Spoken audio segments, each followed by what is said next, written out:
اس کے بعد آپ نے سجدہ میں جانا ہے، اور اس کے لیے سنت یہ ہے کہ آپ نے پہلے ہاتھ لگانے ہیں، اس کے بعد گھٹنے لگانے ہیں،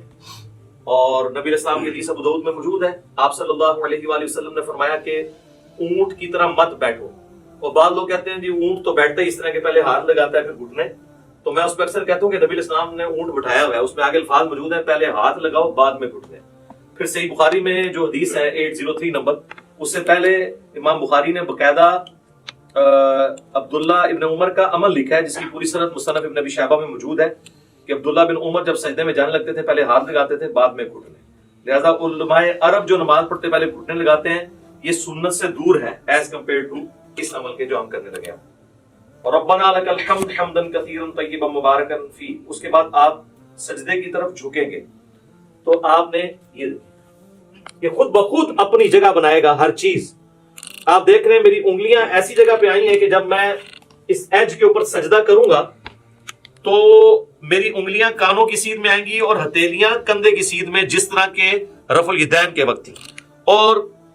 انگلیاں آلموسٹ نارمل پوزیشن میں ہوں گی۔ ایک ضعیف روایت ملتی ہے جس میں آپ صلی اللہ علیہ وسلم کے بارے میں آتا ہے کہ انگلیاں ملا کے سجدہ کرتے تھے۔ کچھ تابعین کے بارے میں صحیح سند سے بھی ملتا ہے کہ وہ پسند کرتے تھے کہ انگلیاں ملا کے کی جائے، لیکن اس پہ کوئی مرفوع یا موقوف حدیث اس حوالے سے نہیں ملتی۔ آپ نارمل پوزیشن میں رکھیں، اتنی نہ کھول دیں کہ یہ قبلہ رخ سے ہٹ جائے، یہ نارمل پوزیشن میں۔ اور اگر کسی نے یوں رکھنی ہے تو یوں بھی رکھ سکتا ہے، اس میں ذرا تردد ہوتا ہے، اس میں ہتھیلیاں بھی لگ جاتی ہیں اور آپ آلموسٹ یہ قبلہ رخ ہی ہوتی ہیں انگلیاں۔ کانوں کی سیدھ میں انگلیاں آ جائیں گی،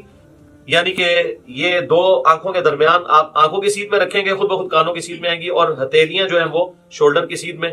اور پھر آپ نے پہلے ناک لگانا ہے، اس کے بعد ماتھا لگانا ہے۔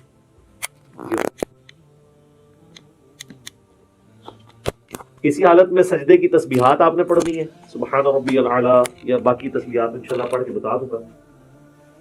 اور پاؤں کی انگلیاں قبلہ رخ ہونی چاہیے، دونوں ایڑیاں آپس میں جڑی ہوئی ہوں، اور ہاتھ جو ہیں وہ پہلوؤں سے الگ ہوں، رانے جو ہیں وہ پنڈلی کے جوڑ سے الگ ہوں نارمل پوزیشن کے اوپر، اور ادھر سے اگر یعنی اس میں گیپ بھی موجود ہونا چاہیے۔ سب سے افضل طریقہ تو یہی ہے کہ تھوڑا اور بڑا کر لیا جائے سجدہ یوں کر کے، لیکن وہ آج کل ہماری صفحے جو ڈیزائن ہے اس میں وہ بڑے والا سجدہ نہیں ہوتا جو بخاری مسلم میں آتا ہے کہ بکری کا بچہ بھی گزر سکتا تھا، وہ اعلیٰ ترین درجہ ہے۔ جس چیز سے منع کیا گیا نا وہ یہی ہے کہ آپ نے، بخاری مسلم میں آتا ہے کہ کونیاں زمین پہ کتے کی طرح نہیں یوں بچھانی، اور ظاہر ہے اس حکم میں مرد و عورت دونوں ہی شامل ہیں نماز کے طریقے کے اعتبار سے، تو اس کو اٹھا کے رکھنی ہے اور پہلوؤں سے الگ رکھنا ہے، پیٹ سے نہ ٹچ کریں، پیٹ جو ہے وہ یہ رانوں سے الگ رہے، اور ران اور پنڈلی کا جوڑ جو ہے یہ الگ الگ رہے، اس حالت میں آپ نے سجدہ کرنا ہے۔ تو یہ اس کے بعد اللہ اکبر کیا ہے کہ آپ نے جب بیٹھنا ہے تو آپ کی پوزیشن کیا ہونی چاہیے کہ آپ یہ انگلیاں قبلہ رخ ہوں، یہاں پہ بھی نارمل، یوں کرنے کی ضرورت نہیں ہے، نارمل رکھیں جہاں آپ کو آسانی رہتی ہے۔ اس طریقے سے بھی سنت ہے، صحیح مسلم کے اندر یہ طریقہ بھی آیا ہے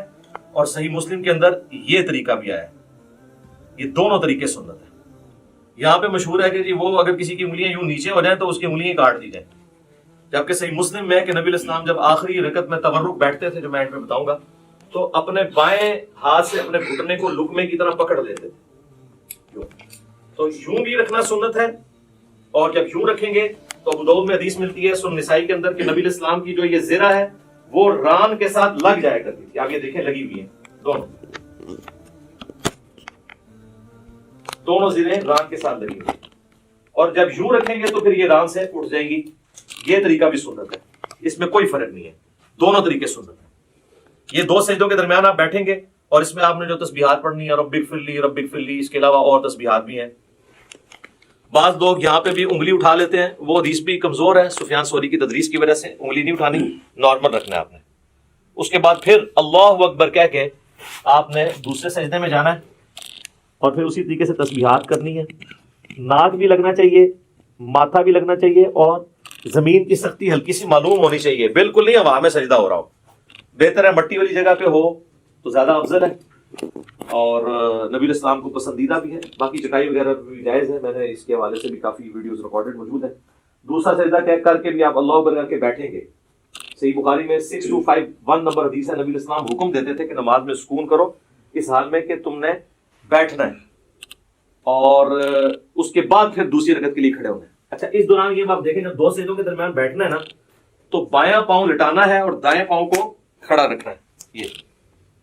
جہاں پہ آپ کو نارمل لگے. بعض لوگوں کے پاؤں شروع سے عادت نہیں ہوتی ہے تو وہ پاؤں بےچارے جو ہیں وہ کھڑا نہیں کر سکتے, تو ان کو کبھی بعض اوقات ایسے کرنا پڑتا ہے. کر سکتے ہیں, جائز ہے, ایسے کر سکتے ہیں جیسے اس کو آسانی لگے یوں. لیکن سنت یہ ہے کہ دایاں پاؤں آپ کھڑے کریں گے اور بائیں کو لٹا کے اس پہ بیٹھیں گے دو سجدوں کے درمیان. پھر دوسرا سجدہ کر کے بھی ایسے ہی بیٹھیں گے اور پھر اللہ اکبر کہہ کے ہاتھوں کا سہارا لیتے ہوئے, صحیح بخاری میں حدیث ہے نبی علیہ السلام اعتماد کرتے ہوئے اٹھتے تھے. تو اعتماد کرتے ہوئے بعض لوگوں نے یہاں پہ وہ مٹھی بنانے والی وہ ایک کمزور روایت تھی اس کا سہارا لیا, وہ کمزور روایت ہے. نارمل بخاری میں اعتماد, تو اعتماد ویسے ہی ہوگا جیسے عام حالت میں بندہ اٹھے گا, یہ اعتماد کا طریقہ ہے نارمل. یوں کرنے سے یہاں پہ نشان بن جاتے ہیں اور میں نے دیکھا لوگوں کی یہ ساری جگہ کالی ہوئی ہوتی ہے. تو یہ تو اب ادھر تو آپ قالین پہ کر لیں گے, تو صحابہ کرام تو مٹی کے اوپر نماز پڑھتے تھے, تو کیا حالت ہو جاتی ہوگی اگر یہ والا کام ہو. تو وہ ایسے میں نے دیکھا یوں کر کے کھڑے ہو رہے ہوتے ہیں اور وہ کہتے ہیں مٹھیوں والی حدیث, وہ تو روایت ہی کمزور ہے.